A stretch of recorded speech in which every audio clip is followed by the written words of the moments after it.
musharax Xildhibaan Cali Cabdulaahi Cigaal Cali Baashi oo ka sharaxan kursiga sumadiisu tahay hoob 89 ee deegaan doorashadiisu tahay Galmudug ayaa soo gaaray degmada Caabudwaaq gobolka Galgaduud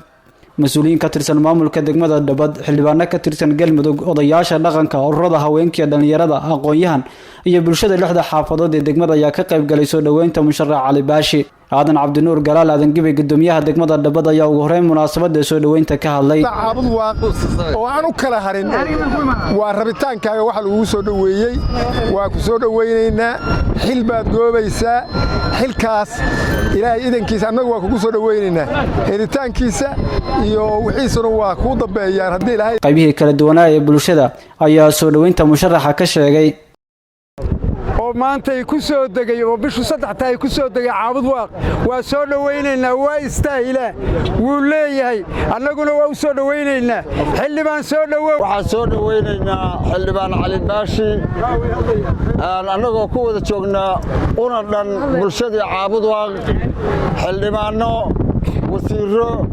maamul degmo odayaal guurti urur dhalinyaro midhooyooyin iyo dhammaan bulshada Caabudwaaq oo aan u kala harin waxaan si kalsooni ah u soo dhaweynaynaa Cali Xildhibaan Musharax Cali Baashi soo dhawow dalkaaga iyo dadkaaga ku soo dhawow xildhibaan mahad kiric warsame iyo xildhibaan maxamed axmed usaama oo kamid ah mudanayaasha baarlamaanka Galmudug ayaa dhankooda soo dhaweynta madasha sidaan ka sheegay Cali Baashi horta waa xildhibaan aad deegaanka looga yaqaano waa nin oday oo dadku soo shaqeeyay waa nin wax badan dadka deegaankan ay yaqaanaan samafalkiisa iyo korka ay kala socdeen mudana musharax ku soo dhawow Caabudwaaq ilaahay waxaan ka rajaynaynaa in ilaahay kula fududeeyo xilka raadinaysid dadweynaha kala duwan ee sportiska iyo dhalinyarada iyo haweenka iyo maamulka degmada ayagana aad u mahadsan yihiin sida hufan ay u soo dhaweeyeen musharaxa musharax waa magaaladaadii ku soo dhawow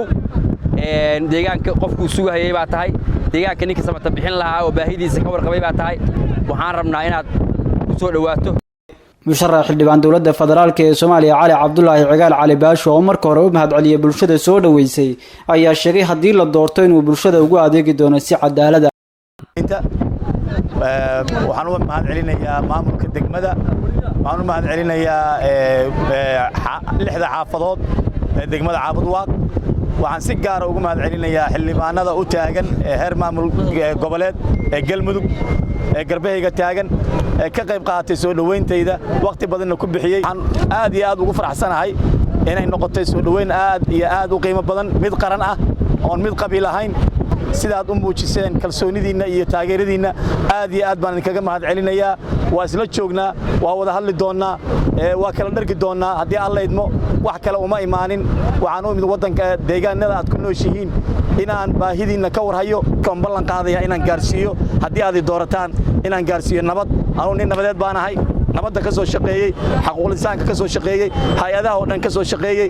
dowladaha la soo shaqeeyay kuwii hore iyo intii aniga cimrigaygu ahaa